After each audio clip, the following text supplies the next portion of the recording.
دەربارەی فەزڵی ڕۆژی عەرەفە بە کورتی فەزڵ و گەورەیەکەی لەبەرەوەی ڕۆژێکی زۆر گەورەیە کە دەکەوێتە ڕۆژی پێنجشەممە، ئەو پێنجشەممەی داهاتوو جێ خۆیەتی لە فەزڵ و گەورەی ئەویشدا بڵێن. یەکەمیان ڕۆژ و گرتنی ئەو ڕۆژەیە 2 ساڵ گوناهی گچکە لەسەر ئینسان ڕەش دەکاتەوە، وەکو پێغەمبەر دەفەرمێ صلی الله عليه وسلم: صيام يوم عرفة أحتسب على الله أن يكفر السنة التي قبله والسنة التي بعده. دەفەرمێت ڕۆژووی ڕۆژی عەرەفە گوناهی ساڵێک پێش و ساڵێکی دواتر، بەڵام گوناهی گەچکە نە گوناهی گەورە، لەسەر ئینسان ڕەش دەکاتەوە. ئەو ڕۆژەیە کە ئینسان تێیدا بۆ ڕۆژوو بێ گەورەترین بەندایەتیە بۆ خودای پەروەردگار. دووهەمینیان لە فەزڵ و گەورەی ڕۆژی عەرەفە ئەوەیە کە ڕۆژی ڕەحم و بەزەیی خودای پەروەردگارە، ڕۆژی لێخۆشبوون و ئازادکردنی بەندەکانە. دەیبران بە ئێمەش ڕوو بکەینە خوای گەورە. ئەوە تا پێغەمبەر دەفەرمێ صلی الله عليه وسلم: ما من يوم أكثر من أن يعتق الله فيه عبدا من النار من يوم عرفة. هیچ ڕۆژێک نییە بەقەد ڕۆژی عەرەفە خودای پەروەردگار لە بەندەکانی خۆش بێ و ئازادیان کە. خوایە ئێمەش لەو کەسانە بین کە لەو ڕۆژەدا قەڵەمی عەفو دێنی بەسەر گوناه و تاوانەکانماندا. خوای گەورە دەرگای ڕەحمەتی خۆی کردوتەوە. برام کوڕە دەبا ڕوو بکەینە خوای گەورە. هەر کەسێک ڕوو نەکاتە خوای خوا چۆن ڕوو دەکاتە ئەو کەسەی برام؟ ئەوەی بە حاستەم کەمێک ڕوو بکاتە خوای گەورە، خوا زۆر زیاتر لەو نزیک دەبێتەوە ڕووی تێدەکات. خوای گەورە ڕوو دەرگای واڵا کردووە، بە ئێمەش دەرگای دڵمان بۆ خودای پەروەردگار واڵاکەین برام.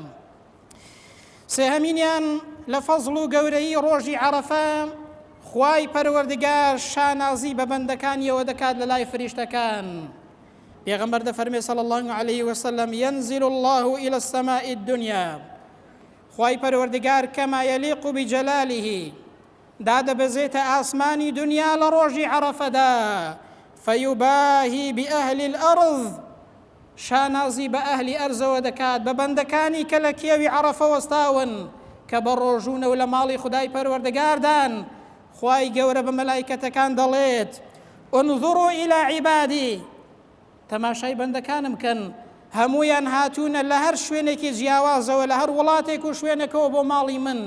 تەماشاکەن قژیان سەریان تەپ و تۆزاوی بووە لە هەموو شوێنێکەوە، هاتوون داوای ڕەحمەتی من دەکەن، سزای منیشیان نەبینیوە. جا پێغەمبەر دەفەرمێ صلی الله عليه وسلم: فلم يور يوم أكثر عتقا من النار من يوم عرفة. هیچ ڕۆژێک نییە خوای پەروەردگار بەقەد ڕۆژی عەرەفە لە بەندەکانی خۆش بێت و ئازادیان کا لە ئاگری دۆزەخ و لە سزا. دەیبران باڕۆ بکەینە خوای گەورە ئێمەش بەشک و یەکێک بین لەو کەسانەی کە لەو ڕۆژەیەدا خوای پەروەردگار قەڵەمی عەفو دێنێ بەسەر گوناه و تاوانەکانیاندا.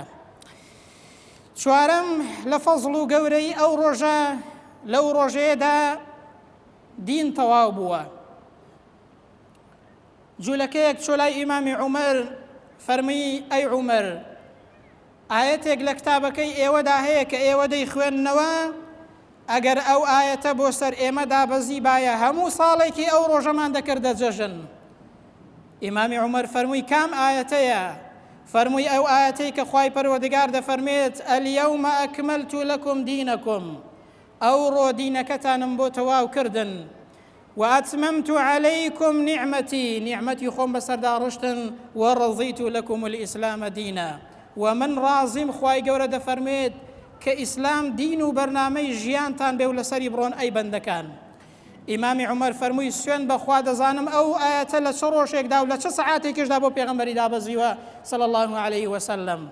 فەرمووی: ئەو ئاەتە لە دوای عەسر لە دەمە و ئێوارەدا لە ڕۆژی جومعەدا لە کێوی عەرەفە بۆ پێغەمبەر دابەزی صلی الله عليه وسلم، کە باز لە تەواویەتی تەواوبوونی ئەحکامەکانی دین دەکات. خوای گەورە دایبەزاندووە لە ڕۆژی عەرەفەدا دایبەزاندووە. براکەم دەی جوولەکەیەک ئاوا بە ئیمامی عومەر دەڵێت: ئەگەر بۆ سەر ئێمە باە هەموو ساڵێکمان دەکردە جەژن.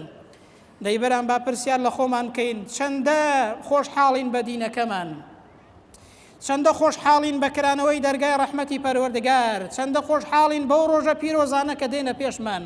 بەخوا زۆر کەس لەوانەیە هەر ئاگاشی لێ نەبێ ئەو هەموو ڕۆژە پیرۆزانە دێن ئاگای لێ نییە، بەڵام ئاگای لە هەموو فلیمێکە شەوانە چی دێت و چی دەڕوات و چی دێ و دەنگ و باز چییە، بەڵام ئاگای لە دینەکەی نییە، ئاگای لە ئەحکامی دینەکەی نییە. دەیبران با پێی دڵخۆش بین ئەوە بۆ ئێمەیە ئەو ڕۆژە زۆر گەورەیە با لە کەس خۆمانی نەدەین پێنجەمین و کۆتا هەمین لە گەورەیی ئەو ڕۆژەیە ئەو ڕۆژە ڕۆژی دوعا و پاڕانەوەیە بران با بپاڕینەوە لە خوای پەروەردگار با ڕوو بکەینە خوای پەروەردگار ئەوەتە پێغەمبەر دەفەرمێ خەیر الدعاء دعاء یوم عرفە چاکترین دوعا و پاڕانەوە بریتیە لە دوعاکردن لە ڕۆژی عەرەفەدا دەی برام چ پێداویستیەکت هەیە لە خودای پەروەردگاری خۆتی بکە لەو ڕۆژەیەدا محتاجی چی برام ئێمە محتاجی خوای پەروەردگارین والله هو الغنی خوای پەروەردگار دەوڵەمەندە پێویستی بە ئێمە نییە بەڵام لە ڕەحمی خۆی دەرگای ڕەحمەت دەکاتەوە ئێمە هەموو پێداویستیەکمان لە لای خوای گەورەیە باڕوو بکەینە خوای پەروەردگار بۆیە پێغەمبەر دەفەرمێ صلی الله علیه وسلم چاکترین شت کە من و پێغەمبەرانی پێش من گوتبیان بريتيا لو ذكر لا إله إلا الله وحده لا شريك له له الملك وله الحمد وهو على كل شيء قدير